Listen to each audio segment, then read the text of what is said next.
Assalamualaikum warahmatullahi wabarakatuh. Selamat sore sahabat RKI. Kembali lagi bersama kami tentunya pada hari ini dalam special podcast yang kami selenggarakan untuk seluruh ibu-ibu di Indonesia. Tentunya dalam rundown di podcast kita pada hari ini yaitu Sejuta Telinga untuk Ibu. Sahabat RKI, sebelum kita mulai, rasanya Sarah ingin menyampaikan terlebih dahulu kepada seluruh sahabat RKI yang mendengarkan podcast kita pada hari ini, terutama para ibu-ibu luar biasa yang tentunya di tanggal 22 Desember nanti ya akan bersama-sama dirayakan dalam rangka Hari Ibu. Nah, makanya hari ini spesial sekali podcast ini hadir untuk seluruh ibu-ibu se-Indonesia. Tapi Sarah ingin tanya ya, apakah ibu-ibu sahabat RKI yang menyaksikan podcast kita hari ini setuju dengan statement yang akan Sarah sampaikan terlebih dahulu? Setujukah Anda bahwa ternyata menjadi ibu itu sebenarnya hanya butuh untuk didengar, namun ternyata tidak setiap telinga siap untuk mendengar.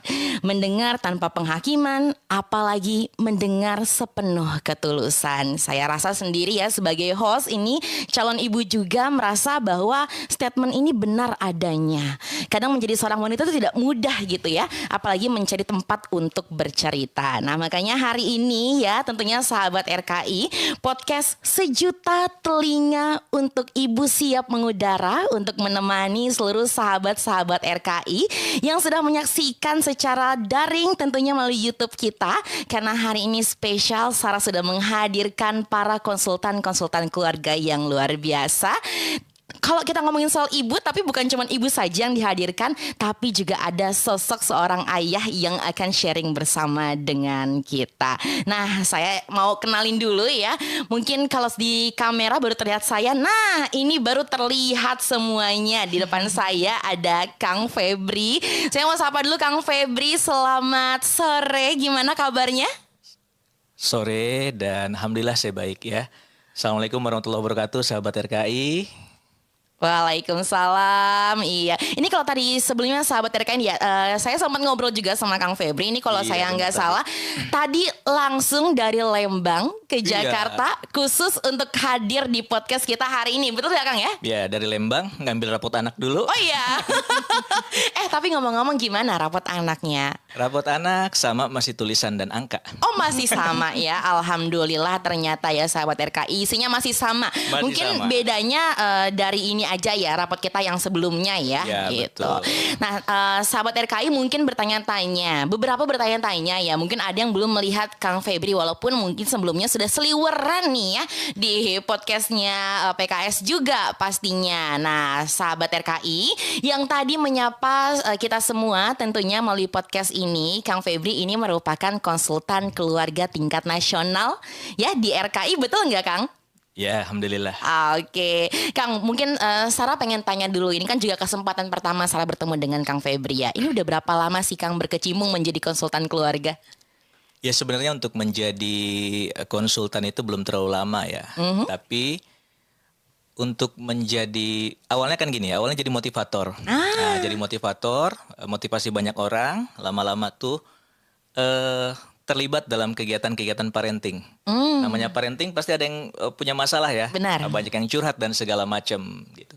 Terus cuma waktu itu masih kayaknya belum deh gitu ya. Cuma curhat doang segala macam, nanti aja Bu saya serahkan.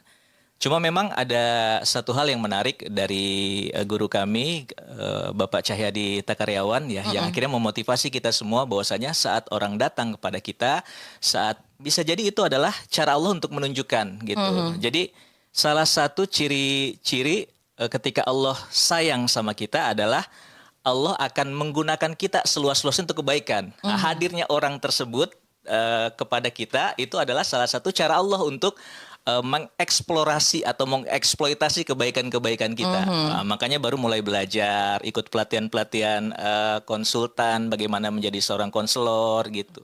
Okay. Karena akhirnya banyak yang curhat, banyak yang nanya dan segala macam gitu. Gitu sih Kak. Oke. Nah, Kang Febri ini kan selaku konselor keluarga nasional ya. Sarah juga pengen tahu sebenarnya sih Kang. Kalau memang dulu awalnya menjadi motivator, bicara mengenai parenting, kemudian berdirilah ke konsultan keluarga RKI ini ya, apalagi di tingkat nasional. Sebenarnya apa sih Kang tujuan didirikannya adanya konsultan keluarga nasional ini? Kak Sarah sepakat nggak bahwasanya keluarga itu merupakan pilar yang paling penting dalam sebuah peradaban ini? Amat sangat sepakat Sepakat ya. 100%. Betul. Jadi kalau kita sepakat keluarga ini adalah pilar yang penting, maka keluarga-keluarga berkualitas itu akan bisa melahirkan peradaban berkualitas gitu. Bahkan keluarga berkualitas akan melahirkan keturunan-keturunan juga berkualitas gitu ya. Jadi kalau kita pengen Indonesia emas ya dimulai dari keluarga. Orang tuanya baik, anak-anaknya juga insya Allah akan lahir baik. Nah cuma kan pada kenyataannya, pada realitanya tidak sedikit keluarga yang tidak bisa ideal, ya ada masalah dan yang lain-lainnya. Nah, di antara mereka juga ketika punya masalah bingung harus nyerita kemana. Nah, makanya kami di RKI mencoba untuk membuat konsultan ini ya untuk membantu keluarga-keluarga agar memiliki ketahanan keluarga sehingga kelak akan menjadi keluarga-keluarga berkualitas. Ya ibaratnya ketika ada keluarga yang bermasalah, kita bisa kok menjadi teman curhatnya mereka, bahkan mencoba untuk berdiskusi menyelesaikan permasalahan-permasalahan yang ada. Sehingga harapannya adalah kita punya kontribusi tadi untuk menciptakan keluarga-keluarga berkualitas dan nanti kita punya kontribusi lebih terkait dengan peradaban ini. Gitu, Wow, Kak. kalau bicara summary-nya ini intinya sangat mulia sekali ya. Karena kita ngurusin unit yang emang jadi Betul. pusat dari masa depan masyarakat Ya. Indonesia nih, keluarga Insya gitu Allah. ya. Makanya Oke, kita di oke. RK itu cukup fokus terkait dengan mencetak konsultan-konsultan keluarga. Bahkan konsultan itu kan bukan cuma di Jakarta gitu. Kita tersebar di berbagai daerah. Mungkin lebih dari 2.000 konsultan gitu ya dengan pembekalan-pembekalan rutin yang sudah kita kasih. Salah satunya nanti insya Allah hadir bersama-sama kita. Ini yang tadi mau Sarah mention juga, sahabat biasa RKI. gitu kan ya. Dan di daerah itu konsultan-konsultannya itu kalau bahasanya kita nggak kaleng-kaleng juga. Di antara mereka ada yang dokter, ada yang expert gitu. Nah, insya Allah gitu. Jadi hadirnya konsultan RKI ini adalah mudah-mudahan bisa menjadi bagian dari solusi untuk masyarakat gitu ya, solusi untuk keluarga Indonesia. Oke. Nah ini ngomong-ngomong tadi yang Kang Febri sampaikan ya bahwa sudah tersebar ya sahabat RKI yang namanya konsultan keluarga di setiap wilayah, provinsi, daerah gitu ya. Ini salah satunya saya izin spill ya Kang Kita gitu. spill. Kalau tadi udah di spill dikit sama Kang Febri, ini saya spill banyak nih ya sahabat RKI. Jadi hari ini spesial Kang Febri memboyong salah satu konsultan keluarga terbaiknya ya di daerah yaitu dari Bukit Tinggi. Mungkin yang dari Bukit Tinggi yang sekarang menyaksikan secara online di YouTube boleh ya sapa-sapa ya. Ini ada Uni Moli. Selamat sore Uni, apa kabar? Sore, kabar baik Sarah. Alhamdulillah kabar baik ya. Jadi kapan sampai Jakarta? Alhamdulillah mendarat jam 1 tadi. 1 siang? Iya. Wow, ini kalau saya mungkin masih jet lag ya Kang ya. Ini baru sampai dari Bandung, ini baru sampai dari Padang tadi ya, dari Bukit Tinggi, luar biasa sekali. Nah, ini saya dapat bisikan Uni, jadi kalau dibilang Uni ini adalah salah satu konsultan keluarga daerah terbaik karena memiliki background yang luar biasa. Mungkin daripada saya yang ceritain, saya takutnya salah. Uni boleh nggak sih memperkenalkan dirinya, backgroundnya tuh apa gitu kan sebagai konsultan keluarga di Bukit Tinggi. Silakan Uni. Terima kasih. Assalamualaikum sahabat RKI semua. Perkenalkan, saya Yosi Molina, biasa dipanggil Moli atau Uni Moli. Saya seorang psikolog anak. Dan seperti yang diceritakan oleh Kang Febri tadi, ketika saya praktek membantu anak-anak yang bermasalah, ternyata kenyataannya sebagian besar dari anak yang bermasalah itu berawal dari keluarga yang bermasalah. Jadi begitu adanya RKI, saya diajak untuk bergabung di konsultan keluarga. Ini sejalan sekali lah dengan profesi saya sebagai psikolog anak, dan kenyataannya memang itu yang dibutuhkan oleh masyarakat. Oke. Kalau nggak salah magister psikolog ya? Ya, psikolog anak. Psikolog anak ya. Memang sangat ini ya, membumi ya. Luar biasa sekali Uni. Ini salah satu saja ya Kang yang hari ini Akang boyong. Betul. Tapi sebenarnya masih banyak banget di Banyak, Indonesia yang insya Allah. keren-keren gitu ya. Nah, hari ini kan ya sahabat RKI hadir Kang Febri, kemudian Uni Moli. Kenapa sih ya? Mungkin bertanya-tanya kenapa harus mereka gitu ya? Karena spesial ya. Mungkin sahabat RKI sebelumnya sudah pernah punya buku Mentari Cinta ya yang ada di sebelah sini. Ada yang udah punya? Ada, belum. Nah, yang belum punya tunggu nanti bukunya kita kirim ya. Tapi untuk sekarang kita mau launching dulu ya, karena sekaligus hari ini kita hadirkan para konsultan keluarga yang hebat karena kami ingin memperkenalkan buku yang luar biasa ya, yaitu buku Mentari Cinta 2. Nah, ini dia bukunya. Apa bedanya? Ini pasti yang para konsultan-konsultan keluarga pada mesem-mesem nih. Mesem-mesemnya kenapa? Karena ini isinya banyak curhatan cerita-cerita ya dari para konsultan-konsultan keluarga se-Indonesia. Ini tapi khusus, wabil khusus untuk ibu-ibu ceritanya mengenai para ibu. Dan saya yakin kalau bicara soal ibu ada banyak sekali cerita yang menarik, yang bisa dipelajari, yang bisa kita kupas tuntas. Nanti di podcast ini, sahabat RKI, kita juga akan run through beberapa case yang ada di dalam buku Mentari Cinta 2 ini. Penasaran? Tunggu dulu ya, karena setelah ini mungkin baru lihat sampulnya aja kurang puas. Kita mau saksikan dulu deh kalau gitu ya. Ini ada video dari buku Mentari Cinta 2. Selamat menyaksikan.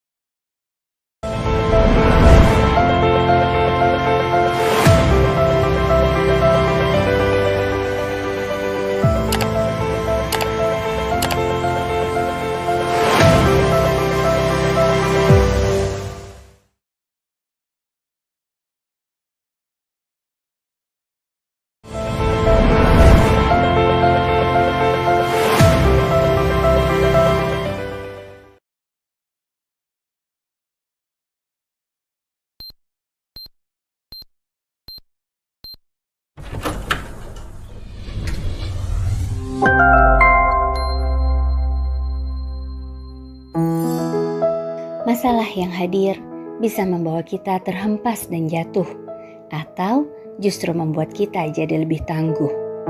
Berbagai problematika keluarga dituturkan oleh keluarga-keluarga Indonesia di ruang-ruang konsultasi keluarga RKI.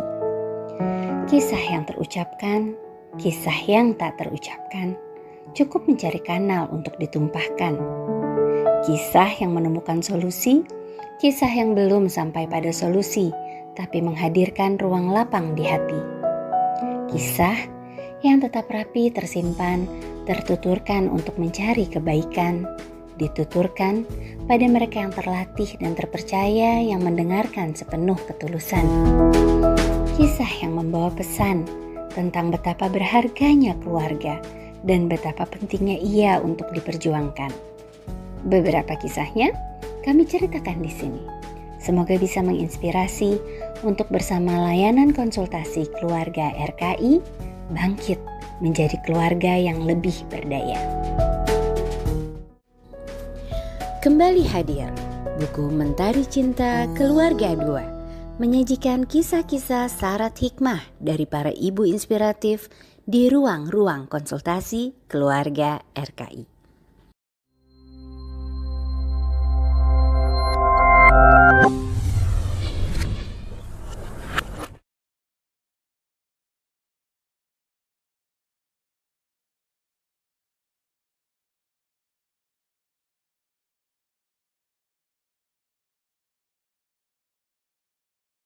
Cinta 2 luar biasa menarik ya, sekali lagi karena subjeknya langsung mendarat ke sosok ibu-ibu yang saya pasti yakin banyak sekali ceritanya. Nah, ini ngomong-ngomong ya sahabat RKI soal cerita, saya yakin pasti ada banyak juga konsultan keluarga yang menyaksikan podcast kita pada hari ini yang juga merupakan konsultan keluarga di daerah nih. Nanti boleh komen-komen juga kalau ada cerita-cerita yang mau di-sharing atau ngerasa relate sama yang kita sampaikan, boleh say something kayak setuju atau apapun itu, karena saya juga akan pantau nih di YouTube siapa aja nih yang komen, akan kita sapa-sapa juga ya.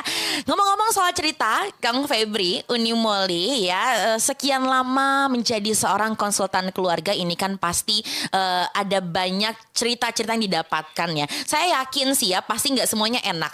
Tapi nggak juga semuanya sedih. Tapi daripada saya nanya yang enak dan yang sedih, saya lebih mau nanya, ada nggak cerita lucu ketika Kang Febri dan juga Uni Moli menjadi konsultan keluarga nih? Aku mau mulai dari Kang Febri dulu kali ya. Lucu ya? Harus lucu ya. Apa tuh? Lucu mungkin enggak ya, tapi seru. Jadi di sini juga justru kita belajar bagaimana jadi konsultan itu ternyata bukan menyelesaikan masalah dengan cara menasehati dan yang lain-lain, tapi bisa dengan cara lain. Contohnya gini, dulu ada seorang ibu tuh yang panik datang, bukan panik sih, ya bingung lah datang dengan anaknya. Aduh, saya ini kayak anak saya mau bunuh diri nih Kang katanya. Oh, oke. Anaknya mau bunuh diri gitu. Saya bilang kenapa gitu. Ya nggak tahu nih. Saya minta tolong boleh nggak saya ngobrol sama anaknya gitu. Ternyata pas anaknya cerita, anaknya cuma bilang, aku ngapain hidup nggak ada yang sayang sama aku gitu kan ya. Really? Semua kayaknya nggak ini sama aku gitu. Saya bilang nggak ada yang sayang semua tuh termasuk saya. Ya kan kita baru kenal katanya. Kata anaknya kita baru kenal. Ya oke gitu. Siapa aja sih yang nggak sayang? Akhirnya saya kasih kertas tuh. Tolong bagi 2 dong kertasnya. Coba tulis di sebelah kiri pakai pensil. Yang nggak sayang sama kamu siapa? Oh, ini metodenya unik nih. Oke. Tulis pakai pensil. Nanti kalau yang sebelah kanan tulis pakai ballpoint yang sayang sama kamu siapa. Ya tulis tuh. Dia pikir siapa yang nggak sayang. Ayah nggak sayang, saya bilang. Iya ayah nggak sayang, ayah nggak punya waktu untuk saya. Oke, boleh tulis. Saya kan cuma ngedenger aja ya. Oke, boleh tulis. Terus siapa? Ibu nggak sayang. Ibu sayang, buktinya nganter aku ke sini. Oke sayang, tulis ibu di sebelah kanan pakai Ballpoint. Terus udah lama tuh tulis. Ternyata ketika ditulis di sebelah kiri itu nggak lebih dari 7. Ya saya lupa tuh tepatnya berapa, tapi dikit. Yang sayang yang ditulis banyak. Nah, terus udah gitu dia ngelihat kertasnya, terus dia bilang gini, ternyata Kak banyak yang sayang sama aku ya, aku nggak jadi mati deh katanya. Cuma gitu doang gitu. Artinya kadang kan kita nggak harus menasihati, wah ya Allah mati itu suatu dosa besar kan nggak harus kayak gitu kan. Aduh, itu malah bikin kalau aku yang dinasihatin malah pusing gitu ya. Cuma tapi kenapa gitu? Ya cuma case-case itu. Dan itu kan akhirnya kalau kita kan banyak case, banyak belajar jadinya, banyak belajar, banyak nanya, banyak diskusi. Dan alhamdulillah kita di RK ini ada forum konsultan yang kita bisa saling diskusi satu dengan yang lain. Ada yang udah punya pengalaman banyak, ya gitu. Salah satu kalau menurut saya ini seru gitu ya, dibandingkan dengan case-case yang lain yang sedih juga ada gitu kan, yang case nggak jelas juga ada gitu. Ya kayaknya nggak jelas juga ada gitu, terputus case-nya.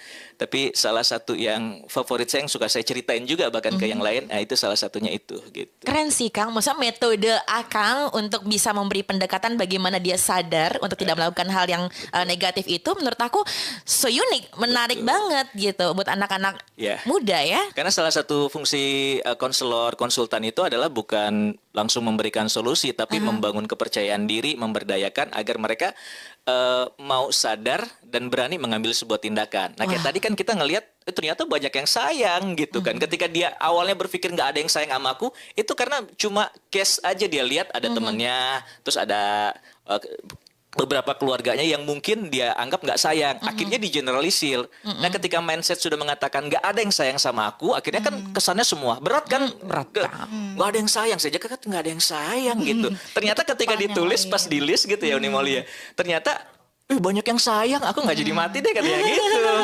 Keren, luar biasa. Thank you Kang. Ini walaupun gak lucu, tapi aku jadi inspirasi banget ya. Maksudnya kalau sometimes nggak ada menangani masalah tuh nggak harus dengan nasihat ternyata ya. Dan konsultan keluarga punya metode itu ya, luar biasa keren.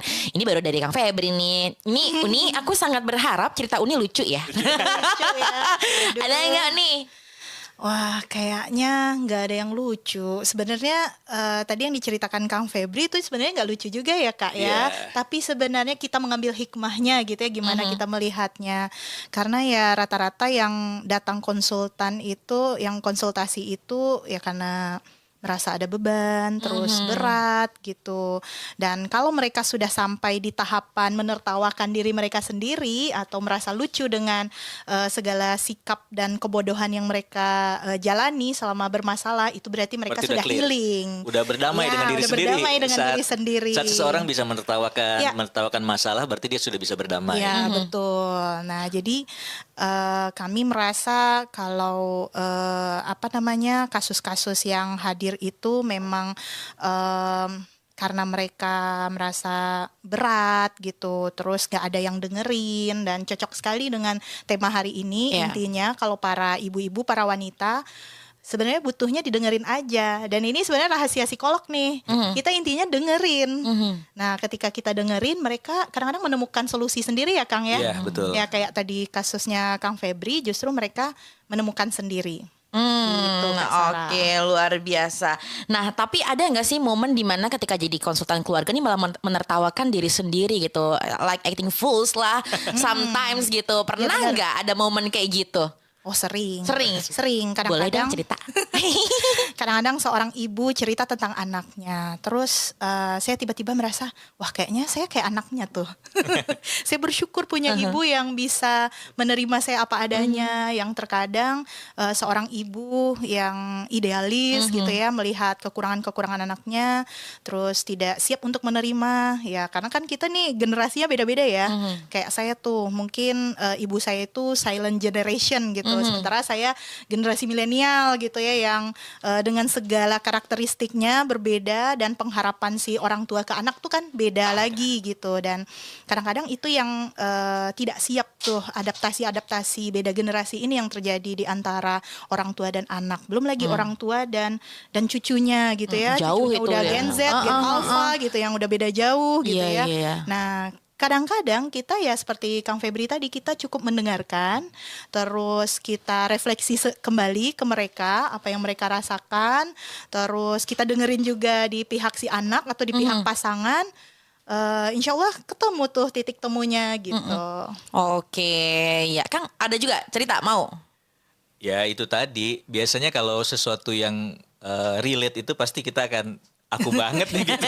Dia nyerita kita ngerasa Jadi gitu ya. ngerasa ya. Nah, Iya, itu iya, aja iya. sih. Oke. Thank you Kang, thank you Uni. Nah, sahabat RKI ya, ini tadi baru cerita sedikit ya. Tapi sebenarnya kalau kita ngomongin soal cerita lucu, tadi sepakat kayaknya nggak ada yang bisa dikatakan lucu ya, malah menertawakan diri sendiri gitu ya, Iya. merasa relate malah ya. Betul. Sebagai konsultan keluarga. Ini bukti nyata loh bahwa ternyata konsultan keluarga ini empatinya tinggi banget gitu ya. Semua kasus tuh kita anggap serius pokoknya ya, luar biasa ya. Nah, sahabat RKI, ini baru sepenggal saja dari podcast kita ya. Seperti janji Sarah tadi ya, bahwa hari ini kita juga akan membahas buku Mentari Cinta 2 ya, edisi spesial untuk seluruh ibu se-Indonesia. Kang, Uni, mungkin surprise ya, hari ini Sarah akan memberikan atau membacakan beberapa kasus yang sudah tertulis di buku Mentari Cinta 2 ini. Nanti Kang Febri sama Uni Moli kasih tanggapan ya, sebagai konsultan keluarga tuh gimana gitu. Kita uji kemampuannya sekarang. Di kompre kita kan. Berat. Iya. Masalahnya nggak ada remedial gitu ya. Nggak Berat. ada. Kita tanding sekarang dua-duanya ya. Nah, tapi untuk sahabat RK yang menyaksikan secara online melalui YouTube, ini boleh banget ya, nanti kasih komentar, kasih pertanyaan ya. Mau tanya relate sama kasusnya boleh, nggak relate juga boleh, terutama untuk ibu-ibu se-Indonesia. Kenapa? Karena nanti kita kasih kesempatan juga untuk bertanya ya di setiap case-nya kepada dua narasumber yang sudah hadir. Oke, Kang, Uni, ready ya? Bismillah. Disiapkan telinganya karena lumayan panjang ceritanya dan sangat menarik kalau menurut saya ya. Jadi sahabat RKI, buku ini terdiri dari berbagai macam bab, ada banyak sekali cerita menariknya ya. Kalau sahabat RKI buka di halaman 6 ya, ini ada kurang lebih 10 ya, lebih dari 10 deh kayaknya ya, cerita-cerita menarik. Tapi yang pertama Sarah mau bacakan dulu cerita dari bab pertama. Soal apakah itu Kang Uni? Ini adalah mengenai agar cintamu tak kandas. Wah, ini kok jadi kayak judul FTV ya? Betul. Boleh kita bikin ya kayak filmnya ya gitu. Nah, ini ada cerita namanya sih di sini kita buat sama Irma dan juga Aryo yang merupakan pasutri ya. Ini Pasutri yang benar ya.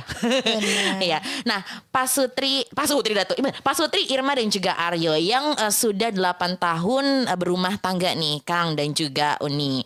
Nah, mereka ini keduanya merasa gagal dalam hubungan cinta sama satu sama lain, sampai puncaknya mereka tuh pengen bercerai. Ini kayaknya banyak relate ya, apalagi pas tahun berapa gitu angka perceraian di Indonesia meningkat banget. Nah, maka dari itu Irma pun memuntahkan keluh kesahnya kepada seorang seorang konsultan pernikahan yang ia berkata bahwa rasanya saya sudah banyak memberi dan berkorban untuk pernikahan ini. Tapi nggak pernah deh sedikit pun saya ngerasa dapat balasan dan juga pengakuan untuk semua yang saya lakukan. Maka saya ingin ketika saya ingin rumah tangga ini tetap tegak, saya amat cinta sama suami saya, tapi kok rasanya saya bertepuk sebelah tangan ya. Gitu. Itu kata Irma. Tapi Aryo pun menjawab ya. Kalau dari Aryo mengatakan sebagai seorang suami seperti ini ketika ditanya mengenai pernikahannya. Apapun yang saya berikan tidak pernah cukup. Apapun yang saya lakukan untuknya selalu salah di matanya. Saya benar-benar tidak tahu apa yang diinginkannya dan saya tidak tahu apa yang harus saya lakukan agar ia bahagia. Mungkin ia tidak mencintai saya padahal saya begitu mencintainya. Wow, ini ceritanya ini banget ya. Mungkin aku mau dengar dulu dari Uni dulu kali ya, karena tadi dari si perempuan dulu yang menyampaikan. Gimana nih Uni pandangannya? Kalau Uni sih melihatnya ini kasus sering ya terjadi dan ini masalahnya ada di komunikasi. Intinya sang istri merasa suami harus memahaminya dan dia tidak menyampaikan apa yang dia inginkan. Sebaliknya si suami memberikan dan menurut suami sudah memberikan yang terbaik menurut dia, ternyata bukan itu yang dibutuhkan oleh istrinya. Nah ini nih problem yang sering terjadi karena memang perempuan itu dari Mars, laki-laki dari Mars dan perempuan itu dari Venus. Oh itu, jadi aku baru dengar loh kayak gitu. Perempuan dan laki-laki itu dari planet yang berbeda sehingga komunikasinya berbeda gitu. Yang mana si perempuan sangat komunikatif, terus juga menginginkan banyak hal, dan ketika hal yang dia inginkan itu tidak tercapai, akhirnya itu yang terjadi keluhan meskipun dia merasa cinta ya. Nah, sedangkan laki-laki dengan segala keterbatasan kata-katanya, bahasanya, dia akan memberikan kasih sayang yang menurut dia gitu. Jadi ini yang jadi problemnya. Kok jadi kayak transaksional gitu ya kelihatannya ya Uni? Ya bisa jadi. Oke. Gitu. Tapi masalah transaksional kita bahas nanti. Aku sebenarnya agak gregetan ya sama si cowok. Karena kan aku perempuan ya. Jadi aku merasakan sisi Irmanya gitu. Maksud aku ya itulah yang perempuan rasain gitu. Nah kalau pandangan dari bapak-bapak nih gimana sih? Ya sebenarnya mau laki-laki mau perempuan, yang namanya pernikahan itu kan bukan cuma satu, tapi dua. Berjuang ya berdua-duanya berjuang. Untuk saling memahami ya dua-duanya saling memahami gitu ya. Nah disinilah perlu belajar sebenarnya. Termasuk juga kita nih, aku aja kali ya. Aku nggak tuh? Yang udah berumah tangga pun akan terus belajar karena ke depan perubahan-perubahan itu pasti akan tetap ada ya. Belajar terkait dengan pasangan, belajar apa yang disukai pasangan gitu. Nah kalau saya menganggap yang pertama ini, untuk saling memahami itu butuh ada ikatan hati yang baik. Nah, ikatan hati yang baik itu bisa terjadi ketika komunikasinya baik. Nah, yang jadi masalah adalah sekarang banyak keluarga yang komunikasinya nggak baik. Nah, pertanyaannya adalah ketika komunikasi nggak baik, bagaimana ada ikatan hati? Ketika ikatan hati nggak ada, bagaimana ada empati? Bagaimana ada saling pengertian? Nah, gitu dulu ya. Jadi saat komunikasi itu baik, insya Allah baik. Itulah kenapa saya suka mengatakan penting sekali bagi suami dan istri untuk ngobrol hal-hal nggak penting. Ya kan ngobrol hal-hal nggak penting, ngobrol tuh yang receh-receh gitu. Jangan sampai baru ketemu langsung ngobrol hal yang berat. Bun, bagaimana kondisi geopolitikal? Wah berat. Visi misi pernikahan. Langsung gitu ngomongin masalah anak aja berat gitu. Anak punya masalah gitu. Itu berat gitu. Itu yang pertama. Yang kedua, tahu sebenarnya kebutuhan dasar laki-laki, kebutuhan dasar perempuan. Bahkan sampai dengan tahu sebenarnya apa sih bahasa cintanya dia. Ya, bahasa cinta. Sangat menarik. Apa itu? Ya, bahasa cinta itu adalah masing-masing orang itu kan mengekspresikan cinta dengan bahasa yang berbeda dan menerima cinta dengan bahasa yang berbeda. Ya kan kalau frekuensinya nggak sama, ini bisa jadi yang cowok udah mengungkapkan cinta dengan bahasanya dia, sementara bahasa cintanya perempuan itu nggak seperti itu. Maka nggak nyambung nih. Contoh case-nya gini ya. Saya tuh dulu pulang sama anak-anak ya, pengen ngasih surprise sama bundanya. Kita beli bunga. Yang ada di kepala saya tuh dulu, wanita tuh pasti suka bunga. Gitu kan? Ayo beli satu-satu. saya megang satu bunga, abang megang satu bunga, kakak megang satu bunga, masing-masing kita nanti sampai di rumah langsung bareng-bareng kita kasih kejutan sama bunda ya. Nah, gitu kan. Dah, nyampe di rumah, itu tuh kita mengendap-endap kita kasih bunda I love you gitu. Bayangan saya kan itu luar biasa. Oh, masya Allah makasih gitu. Itu biasa aja gitu. Oh ya udah makasih. Terus udah gitu anak-anaknya keluar, terus udah gitu dia bilang saya, Bi, daripada beli bunga kan mendingan beli mangga gitu. Tetap mangga. Ternyata pas saya kesini, oh ternyata bahasa cinta istri saya bukan hadiah, bukan yang seperti itu, tapi act of service. Dia dilayani, seneng itu gitu, sukanya dibantuin. Bunda, cucian beres, itu seneng. Itu kayaknya semua ibu suka nggak sih ini? Seneng, nggak usah khawatir gitu kan. Insya Allah sarapan sudah. Itu seneng seperti hal seperti itu. Beda dengan saya itu quality time gitu. Jadi seneng kemana-mana tuh ngajak anak, yuk berdua dengan Abi gitu. Itu seneng. Nah, ini yang saya rasa bisa jadi gitu kan ya. Yang cowok udah merasa mencintai, kerja keras bagi seorang laki-laki itu adalah bagian dari bukti cinta dia kepada keluarganya. Tapi bisa jadi istri tuh pengen yang lain. Boya punya waktu buat aku gitu loh, kerja mulu, aku tuh kayak nggak diperhatikan. Bisa jadi seperti itu gitu. Bisa banget. Ini yang terjadi ya, mulai dari komunikasi dan yang lain-lain. Oke, Gitu. jadi kuncinya adalah sebenarnya komunikasi ya Uni dan juga Komunikasi dan Kang bahasa Febri. cinta. Bahasa cinta tadi ya, mengenali. Nah, kayaknya memang bahasa cinta ini masih agak-agak tabu nih kalau misalnya di usia-usia yang mungkin milenial ke atas ya. Kalau milenial sih udah lumayan aware ya gitu. Kita udah paham kalau misalnya komunikasi itu kunci gitu. Kayaknya menarik kalau kita bikin podcast lanjutan soal bahasa cinta deh. Boleh ya Kang ya? Iya, Nanti boleh. dari Bandung ke sini lagi ya, boleh ya? Oh, saya orang Bogor. Oh, orang Bogor ya. Oke, dari Bogor ke sini kereta ya ntar ya. Oke. Nah, tahan sebentar. Saya yakin pasti Uni juga udah pengen nimpalin lagi. Tapi tahan dulu nih dan juga Kang Febri ya. Sahabat RKI, ini tadi baru cerita dari Kang Febri sama Uni Moli. Nah, tapi kita juga punya cerita nih soal case yang serupa dari video yang akan kita tayangkan berikut. Ini spesial dari konsultan keluarga Kepri. Kalau saya nggak salah backgroundnya doktoral ya. Maksudnya udah expert banget lah backgroundnya untuk menjadi konsultan keluarga. Kita lihat dulu kalau gitu ya. Boleh yuk sahabat RKI kita saksikan video testimoni yang berikut ini.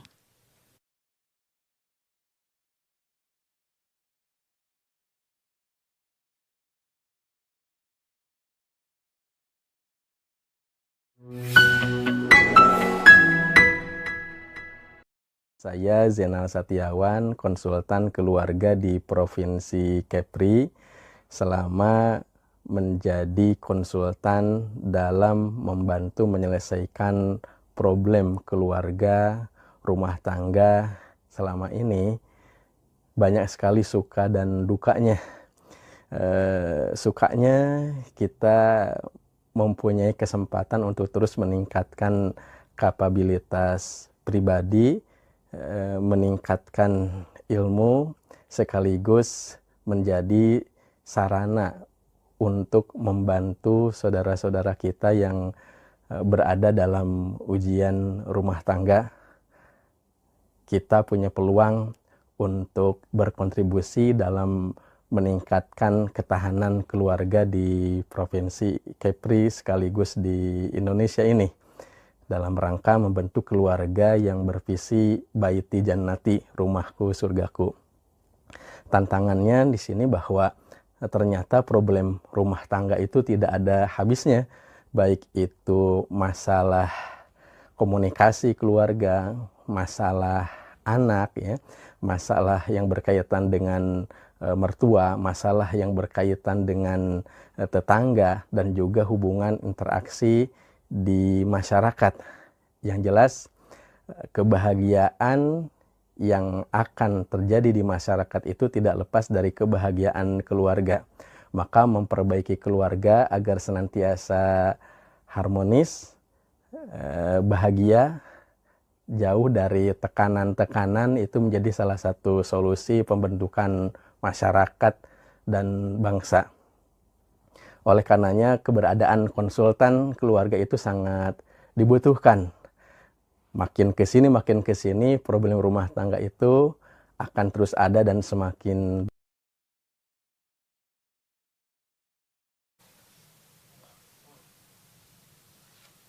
Oke, itu dia tadi sahabat RKI salah satu video testimoni dari konsultan keluarga kita ya dari Kepulauan Riau, luar biasa sekali ya. Cerita yang unik dan juga menarik menurut saya dan juga bisa jadi pembelajaran untuk seluruh sahabat RKI dimanapun berada.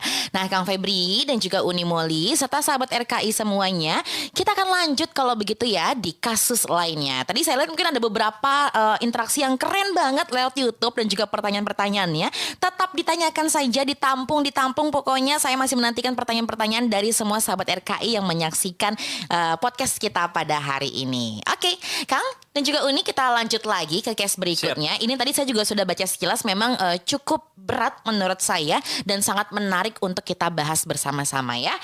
Oke, nah sahabat RKI, kita akan lanjut ke kasus berikutnya. Ini dengan bab berjudul Saat Tulang Rusuk Menjadi Tulang Punggung. Wah, ini dari judulnya saja saya sudah merasa berat sekali ya.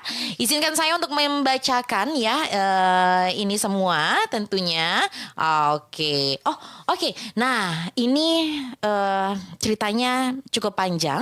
Dalam praktik konseling saya ya, saya sering menangani kasus keluarga dengan masalah ekonomi.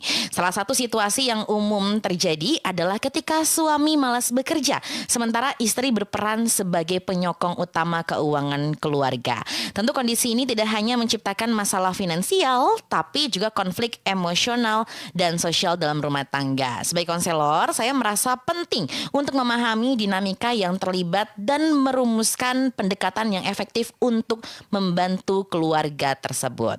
Kasus ini berpusat pada keluarga, sebut saja Ratna dan juga Galih ya. Di sini Ratna bekerja sebagai guru TK dengan kegiatan sampingan menjadi terapis bekam dan pengobatan herbal lainnya. Pekerjaan sampingan ini diambil Ratna sebagai tambahan uang belanja di luar honor guru TK yang tidak seberapa. Serta ya demi mengambil tanggung jawab penuh atas keuangan keluarga, maka dari itu Galih ya yang merupakan suami ini memiliki gelar sarjana, memilih untuk tidak bekerja di bawah tekanan orang lain, baik itu di perusahaan swasta maupun di instansi pemerintahan ya. Saat ini Kang dan juga Uni, ia menyibukkan diri dengan rutinitas kebunnya, di mana ia menanam sayuran dan juga tanaman musiman yang tidak seberapa hasilnya. Tapi kegiatan ini tentunya tidak bisa diandalkan sebagai penopang ekonomi keluarga. Ditambah lagi dengan pemikiran Galih yang saklek, yaitu nerima ing pandum atau menerima yang diberikan ya. Lanjut lagi bahwa sahabat RKI, keputusan Galih yang tidak mencari pekerjaan tetap ini membuat Ratna merasa terbebani baik dari segi finansial maupun emosional akibat pengeluaran harian dan bulanan untuk ketiga anaknya yang harus tetap berjalan ya. Ketegangan semakin meningkat ketika Ratna merasa frustasi atas sikap suaminya yang tidak mau berusaha keras dalam menjemput rezeki. Dan di sisi lain Galih merasa istrinya banyak tuntutan, tidak menghargai dan kurang memotivasi sebagai suami ya. Ini masih panjang sekali karena di sini masalah utamanya adalah ketidakadilan dalam pembagian tanggung jawab Kang dan juga Uni. Di sini Ratna merasa bahwa dia harus menanggung seluruh beban keuangan ditambah tugas rumah tangga, mulai dari cuci pakaian, setrika, sampai masak, sementara Galih tidak berupaya untuk berkontribusi dalam kesibukan yang dialami Ratna. Tapi di sini Galih merasa itu bukan tanggung jawabnya dia sebagai seorang suami karena ia menganggap itu adalah hal yang tabu jika dilakukan oleh seorang suami, yaitu harus turun tangan atas pekerjaan istri. Maka ini menjadi ketidakpuasan dan menciptakan konflik yang berkepanjangan serta merusak komunikasi antara keduanya. Galih merasa tertekan karena dianggap malas dan tidak produktif, sementara Ratna merasa terjebak dalam peran sebagai penyedia atau provider. Panjang, tapi kasus ini sahabat RKI ini terjadi di mana-mana. Ya. Jakarta pun yang dikatakan kota metropolitan banyak yang terjadi seperti ini ya.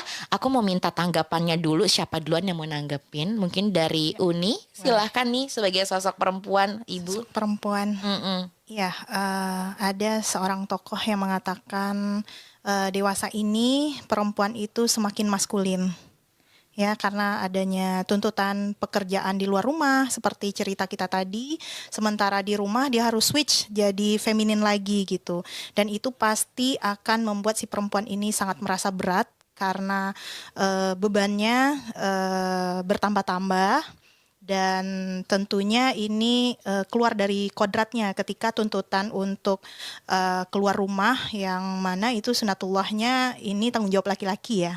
Namun kenyataannya memang seperti itu. Terkadang peluang-peluang untuk mendapatkan rezeki itu adanya di si perempuan ini gitu.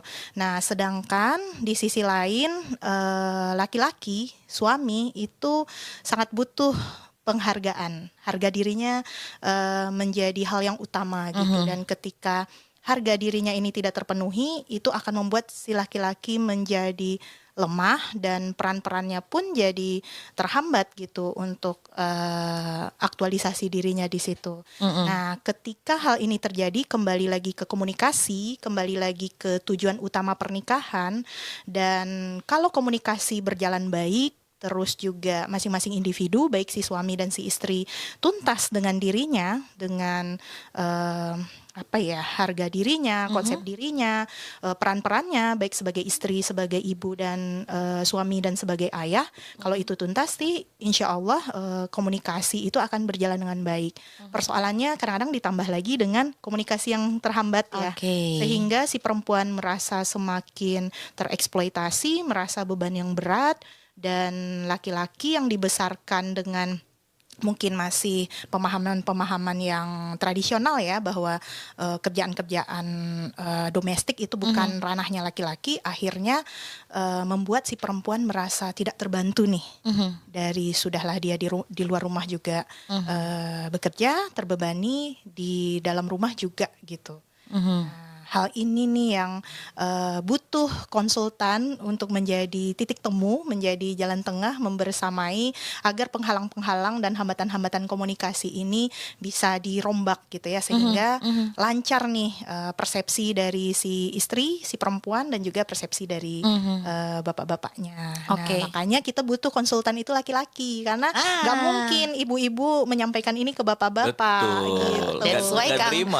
Iya, makanya Kang Febri hadir ya. Kita hadirkan sosok Kang Febri ini. Nah, nih izin nih, aku juga ingin membahas ini. Kalau ini ya tahun-tahunnya kelahiran aku nih ya, milenial kan juga identik dengan perempuan-perempuan yang memang punya mindset mandiri sebenarnya ya. Jadi memang kita Gen Z terbiasa. kali ya, Aku Gen Z awal, milenial akhir. Aku jadi nggak tahu di mana sebenarnya ya, karena kadang Gen Z bebas milih ya. Tapi memang kalau kami ini merasa ya kami perempuan memang terbiasa buat mandiri, dan di TikTok, di YouTube tuh terbiasa banget ada konten di mana ya kita sebagai perempuan harus mandiri gitu. Makanya tapi kadang yang mandiri ini disalah persepsikan dalam keluarga juga gitu. Nah, kalau dari Uni sendiri memandang kemandirian perempuan ini seperti apa sih nih?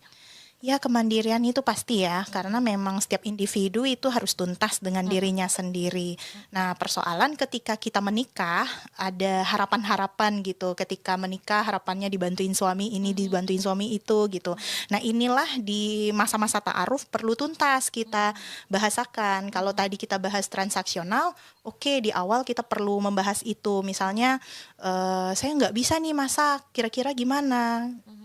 Anda siap nggak mempunyai istri nggak bisa masak, seperti itu kan. Jadi jangan sampai itu jadi persoalan di akhir gitu, dan mungkin saja ada pembagian-pembagian kerja dan segala macam. Tapi sekali lagi itu harus siap di awal ya, dan begitu sudah masuk ke pernikahan dengan segala paketnya, kelebihan dan kekurangan masing-masing individu ini kita harus terima, dan kita udah jalan bareng nih, sama-sama memperbaiki diri, seperti itu.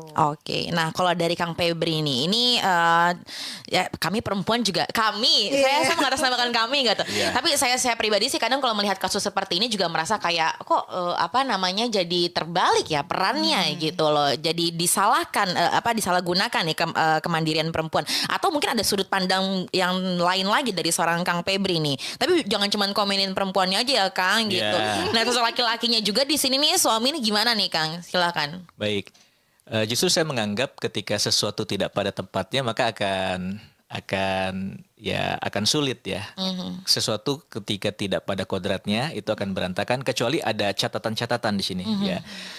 Contohnya, memang kan fitrahnya seorang laki-laki bekerja keras di luar mencari nafkah dan yang lain-lain. Nah, mindset itu yang harus dimiliki laki-laki. Jadi kalaupun ternyata tadi seperti yang Uni Moli bilang wanitanya bekerja karena bisa jadi ada pintu rizki yang Allah titipkan di sana, tapi mindset laki-laki bukan nafkah itu ataupun bukan kebutuhan rumah tangga gitu. Jadi saya sepakat dengan yang mengatakan bahwasanya ketika wanita bekerja itu bukan bagian dari saya ingin ngebantu suami loh, ini tanggung jawab kita. Bukan, tapi itu adalah bagian dari aktualisasinya gitu. Aduh, bete nih di rumah ngapain ya? Dulu aku aktif di organisasi gitu kan. Boleh nggak ya gitu untuk mengaktualisasikan diri? Bisa jadi dengan cara bekerja, bisa jadi dengan cara aktif dan yang lain-lainnya gitu. Itu dulu. Dan sementara laki-laki mindsetnya harus punya tanggung jawab masalah keuangan itu adanya di dia gitu. Sehingga kalau mindset itu ada dalam diri laki-laki, maka laki-laki bagaimanapun caranya dia akan kerja keras untuk memenuhi kebutuhan itu semua gitu. Nah, yang ingin kita sampaikan di sini adalah bukan masalah hasil, tapi masalah bagaimana kemauan dan keinginan untuk mencari dan pontang-pantingnya itu gitu. Ternyata memang masih kurang tuh dalam artian sebenarnya kalau kurang tuh enggak, ya Allah cukupkan. Tapi bisa jadi keluarga ini punya impian lain ya, sehingga ya udah nggak apa-apa nih bunda punya uang gitu. Tapi bukan itu gitu, bukan berharap dari sini. Nah, yang jadi masalah adalah nih case-case yang terjadi ya. Tidak membela siapapun, tapi ketika suami sudah berada di zona nyaman, istri kerja gitu dibantu. Itu sampai sini ya. Yang kedua tadi benar, adanya komunikasi yang baik. Contoh gitu kan, ketika memang sudah disepakati kita punya mimpi, ya anggaplah ya wanita itu akhirnya harus keluar juga untuk bekerja, dia mengajar dan yang lain-lain, dan itu kan banyak ya. Nah, harus ada kesepakatan di sini. Kesepakatannya adalah gitu kan. Saat aku keluar maka ya rumah pun urusan bareng-bareng misalnya ya, urusan bareng-bareng. Saat aku nggak ada di rumah ya tolong.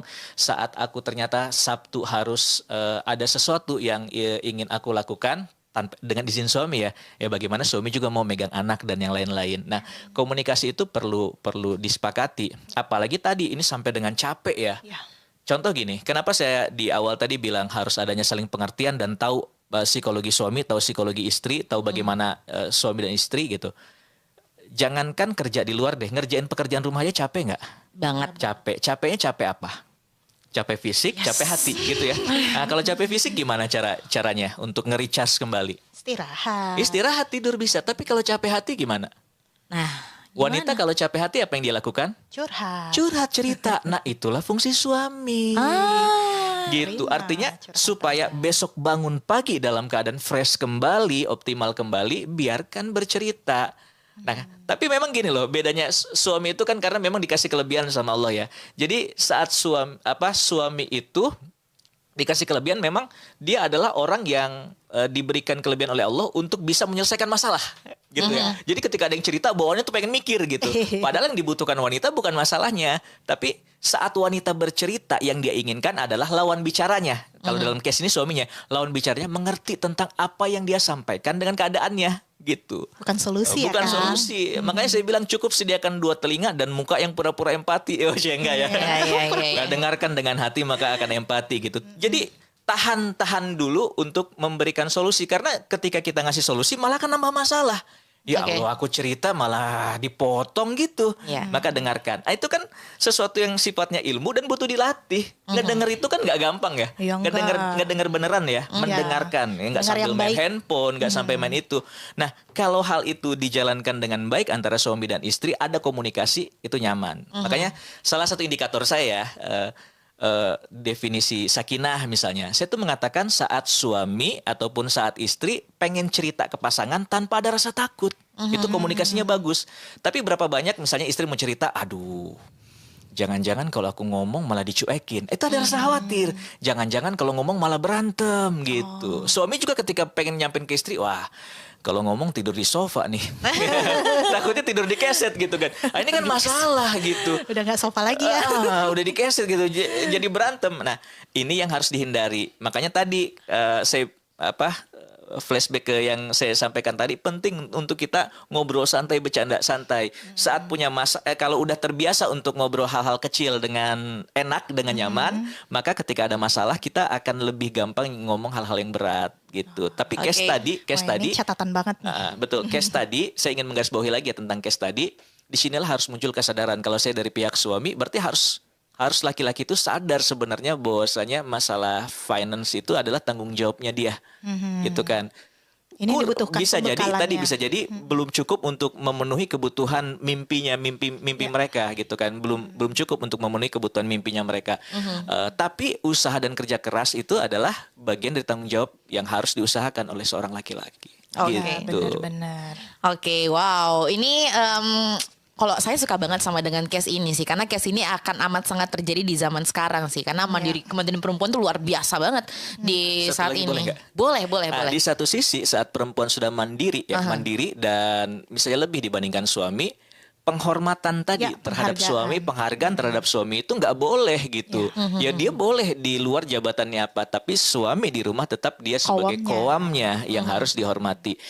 Ya kan suami kan gitu ya, kalau wanita akan merasa dicintai saat dia dimengerti, diperhatikan. Nah, suami akan merasa dicintai kalau dihargai, dihormati gitu. Jadi bedanya di situ. Bagaimanapun dia, walaupun dia udah punya peran besar di rumah dalam sisi finansial, tetap suami adalah qawamnya. Jadi yang satu kerja keras untuk memenuhi kebutuhan berusaha, yang satu lagi menghormati. Suami boleh kehilangan pekerjaan, suami boleh kehilangan penghasilan, tapi jangan sampai suami kehilangan harga diri. Wow, ini yang juga kadang suka hilang. Ya. Saya aku ini yang kadang suka hilang di sosok ibu-ibu yang akan mendatang ya gitu. Iya. Tapi insya Allah ya untuk sahabat RK juga mendengarkan podcast kali ini jadi terbuka lagi nih pikirannya mengenai peran masing-masing dan juga bagaimana saling menghormati satu sama lain ya. Luar biasa sekali. Kang dan juga Uni, ini kembali kita masih ada video ya testimoni dari konsultan keluarga di wilayah lainnya. Kita saksikan dulu nih karena ini juga menarik, silakan.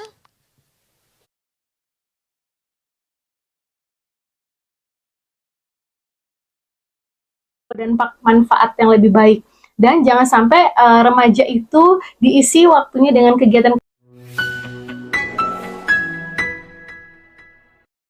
Pengalaman menarik saya sebagai konsultan keluarga RKI adalah ketika saya mendapat klien seorang ibu yang menceritakan tentang kondisi anaknya yang sudah bertumbuh remaja dan membutuhkan motivasi dalam belajar serta motivasi dalam mengenal dirinya, dalam pengembangan dirinya agar bisa lebih mengembangkan potensi yang ada.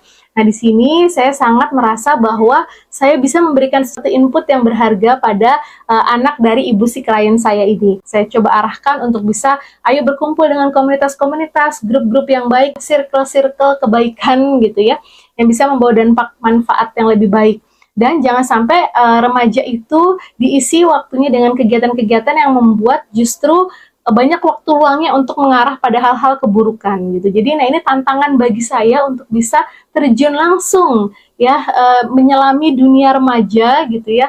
Di sini saya mencoba untuk menempatkan diri saya sebagai teman dari remaja ini agar bisa memotivasi si remaja ini untuk bisa ayo kita belajar yang rajin, ayo kembangkan potensi, ayo kita kenali diri kita dulu gitu ya sebelum kita belajar mengembangkan potensi, sebelum kita bisa berbagi kepada orang lain, kita harus bisa belajar mencintai diri kita sendiri dulu. Dengan menjadi konsultan keluarga ini, saya harap saya pun bisa memberikan manfaat gitu ya, baik kepada umat, kepada masyarakat, bahwa setiap diri kita seperti yang potensi yang saya ada, saya harap potensi ini bisa membawa manfaat dan bisa menjadi ladang kebaikan. Terima kasih untuk RKI, Barakallahu Fiik.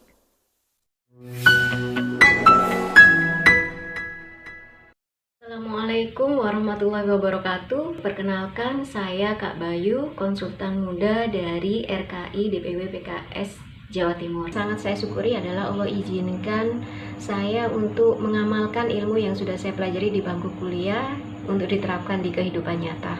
Dan itu dekat dengan kehidupan saya. Masya Allah.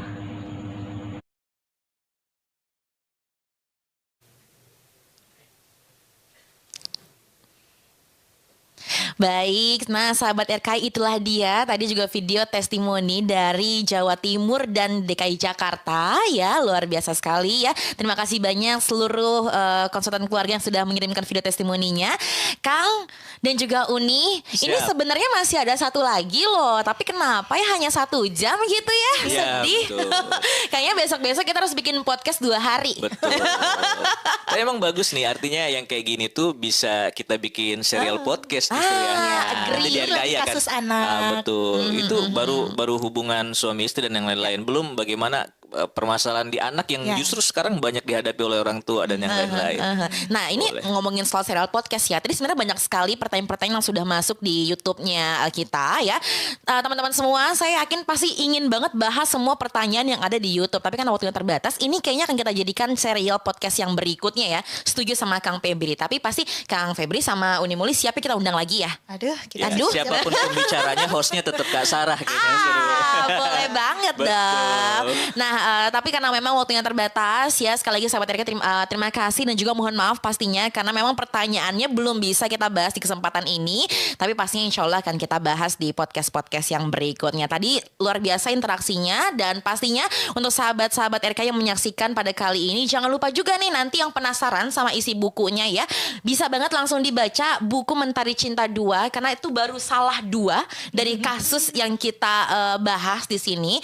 Tapi nanti sahabat RKI, para konsultan keluarga juga bisa loh untuk mempelajari kasus-kasus lainnya melalui buku Mentari Cinta kedua ini. Karena ini kasusnya sangat relate untuk ibu-ibu si Indonesia. Karena pastinya saat ini podcastnya kita hadirkan spesial untuk merayakan Hari Ibu di tanggal 22 Desember nanti. Nah, saya kayak mau closing saja kalau begitu. Tapi sebelum closing mau saya thank you dulu ke Kang Febri. Siap. Terima kasih sudah jauh-jauh kemari. Alhamdulillah. Terima kasih Uni yang Sama-sama. sudah hadir, luar biasa. Saya sendiri yang jadi host senang karena bisa belajar. Dan saya yakin pasti sahabat RKI di luar sana yang menyaksikan online amat sangat lebih senang dibandingkan saya karena dapat ilmu yang luar biasa untuk di podcast ini ya. Kalau begitu Kang, Uni kita closing dulu untuk podcastnya. Tapi ini summary yang saya dapatkan ya. Walaupun saya belum menjadi ibu, tapi saya sudah menyaksikan 2 orang ibu yang mendampingi saya. Dan insya Allah saya juga akan menjadi seorang ibu. Karena kita tahu Kang, Amin. Uni dan juga sahabat RKI ya, dalam 24 jam sehari, 7 hari seminggu tidak pernah ada kata cuti. Tidak ada kata libur karena peran seorang ibu bukanlah cuma menjadi ibu. Dari tangannya ini lahir pribadi-pribadi tangguh pembangun bangsa dan pastinya ibu ini merupakan sejuta telinga untuk seluruh lingkungannya dan juga kita harus memberikan sejuta cinta untuk sosok seorang ibu. Maka dari itu tentunya sahabat RKI ditunggu ya pastinya podcast konsultan keluarga RKI selanjutnya. Kita sudah sepakat insya Allah ya kita akan adakan serial podcast yang berikutnya dan pantau terus tentunya PKS TV. Insya Allah nanti akan kita adakan untuk membahas pertanyaan-pertanyaan dari sahabat RKI yang akan langsung dijawab juga oleh para konsultan-konsultan keluarga RKI yang hebat lainnya ya. Baiklah, sekali Baik, lagi terima siap. kasih banyak sahabat RKI yang sudah menyaksikan dan tentu sampai jumpa kembali. Insya Allah kita berjumpa di serial podcast berikutnya di PKS TV. Assalamualaikum warahmatullahi wabarakatuh. Bye-bye. Terima kasih. Boleh sambil diminum Kang. Udah Silahkan habis. Uni.